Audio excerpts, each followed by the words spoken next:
Your best friend during the quilt construction process is starch. Hi, I'm Jill Rutt from June Tailor, and I'm happy to introduce June Tailor's new Starch Savvy. This is a clear starch that we have formulated specifically for quilting cottons. It will work on other kinds of fabric, but it was made specifically for those of us who quilt. And there's 4 basic reasons that we need starch. 1, if we pre-wash our fabrics, they get wrinkly and they get a little soft. So if we starch them, they'll stiffen back up. So it makes the cutting process much easier and much more accurate.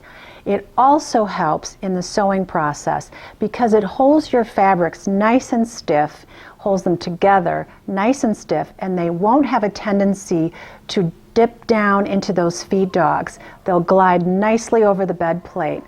And last of all, when you're actually doing your quilting or your decorative stitching on your quilt, it's great to starch the front and the back of the quilt so that it again glides easily over that bed plate, particularly if you're doing free motion quilting. So it's a little secret not a lot of us know about, but let me show you how Starch Savvy can help you. My fabric has been pre-washed and put in the dryer, and this is pretty much what it looks like. It's even folded over here. Let's take our starch and spray it on. Our iron is already heated to high. Now, I love when you spray this, you can actually see what a fine mist that puts on your fabric.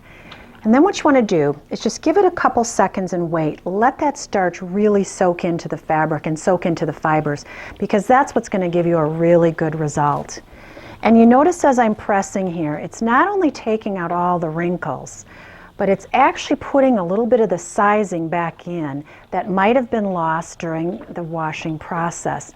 And certainly it's giving that fabric a little stiffness, so it's going to be much easier to cut in the next step. And your cutting is actually going to be a whole lot more accurate.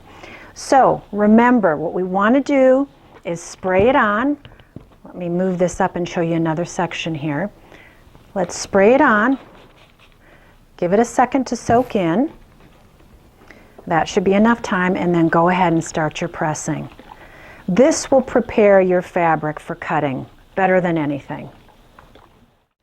Before you do any piecing, it's always a good idea to starch.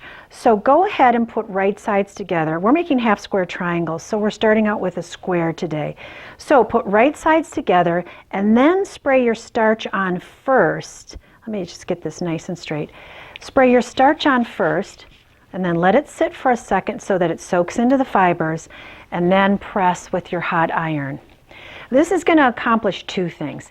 It's going to make the fabric stiffer so they're easier to sew, but the best advantage is it's going to act like it's one piece of fabric versus 2 together. So it's much easier to sew if what you have is more like a single unit versus 2 pieces of fabric. Here are 2 half-square triangles that have been sewn. This particular one does not have starch. You can see it's a little floppy. This one does have starch, so you can see how that's a little bit stiffer. And that's going to create much flatter seams on the starched one. And you can also see there's less distortion when we press this open. So let's open these 2 out, and we're always going to press our seams toward the darker side. So again, this one was not starched. So I'll go ahead and press that. Now look at the difference in this one. Again, we'll press our seams toward that dark side. And look what happens when you press something that's already been starched. This seam lays so much flatter than this one. This has a little zigzag to it.